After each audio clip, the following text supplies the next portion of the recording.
Formally, let me say this. On behalf of the President of the United States, on behalf of the Vice President of the United States, on behalf of the people of the United States, on behalf of my wife Dina, welcome to Deerfield. Informally, let me say, this is quite a house. The last time I was in government housing provided by the government of the United States of America, I was in a barracks in the middle of Kansas at the invitation of President Nixon. President Obama has bestowed this on us, and it explains, it's one of the reasons it explains why I'm a Democrat.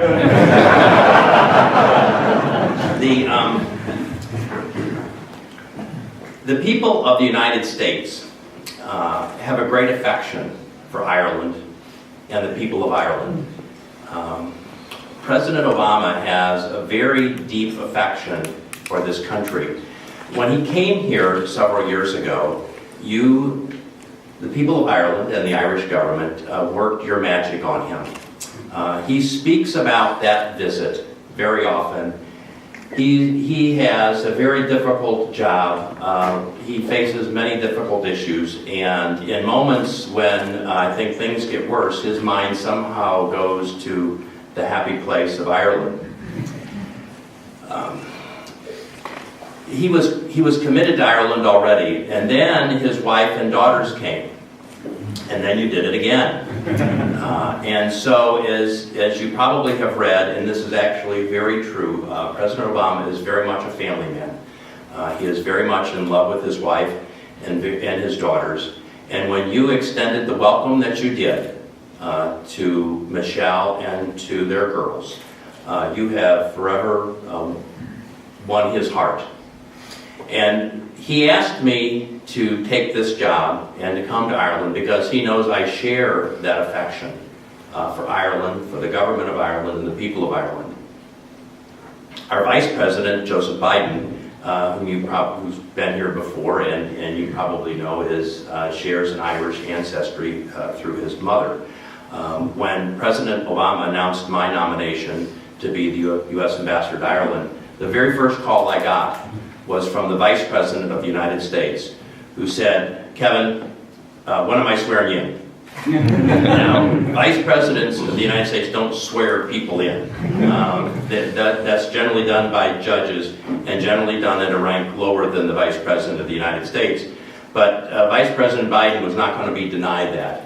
So he was gracious enough to swear me in on what turned out to be the 90th anniversary of the establishment of relations between the government of Ireland and the government of the United States.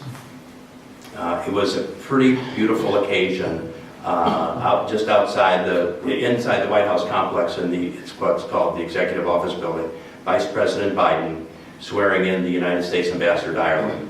And present in the audience was Minister of Foreign Affairs Charlie Flanagan and the ambassador, the Irish ambassador to the United States, Ann Anderson.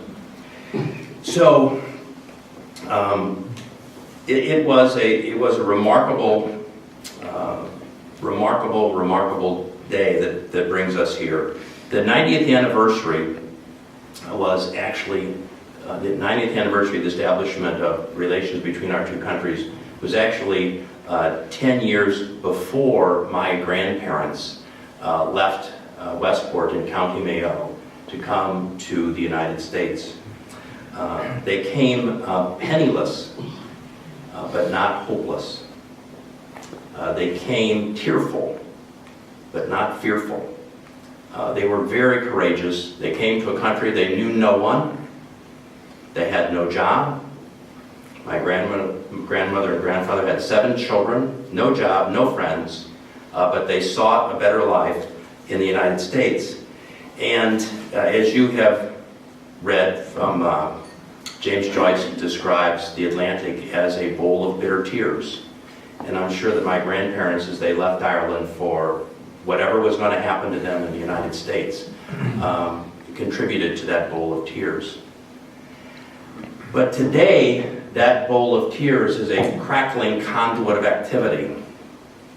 My grandparents and my parents, if they were here, they would be proud of me. They would be very, very happy that in just 2 generations, they went from penniless and tearful immigrants to have a grandson who was the United States ambassador to Ireland.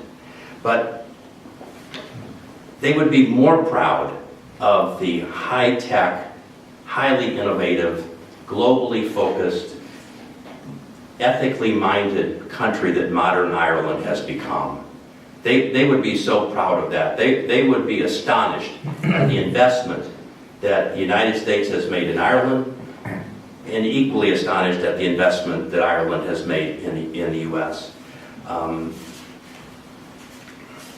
As I stood the other day at the home of President Higgins, my new neighbor over here, and we were, Dean and I were on his front porch, and you could almost see Deerfield here from there. And they played my national anthem.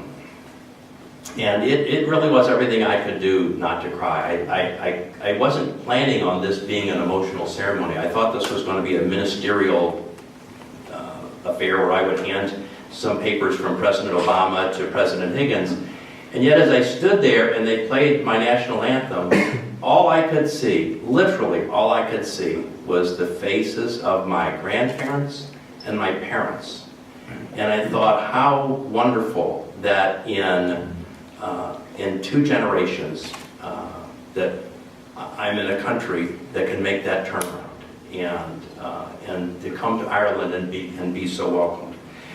So here, looking forward, I look forward to the opportunity to break down any barriers that may still exist that would interfere with investment opportunities between the United States and Ireland. I look forward to breaking down any type of barrier that will get in the way of trade between the United States and Ireland. And I look forward to trying to break down any kind of barrier that will interfere with our mutual prosperity.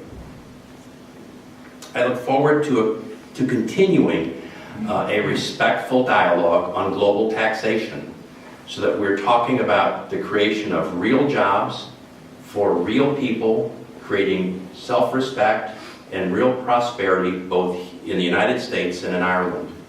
I look forward to including the young Irish in this wonderful feeling that all of the Irish Americans and most of America my age feel about Ireland. And I'd like to include the young Irish and the young Americans in this feeling, to make sure, using music and literature and the arts, that future generations have an opportunity to feel what I have felt through my whole life and what was handed down to me from my ancestors.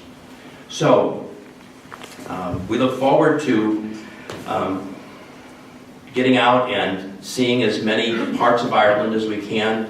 We look forward to meeting as many of you as we can. It's been a delightful couple of weeks.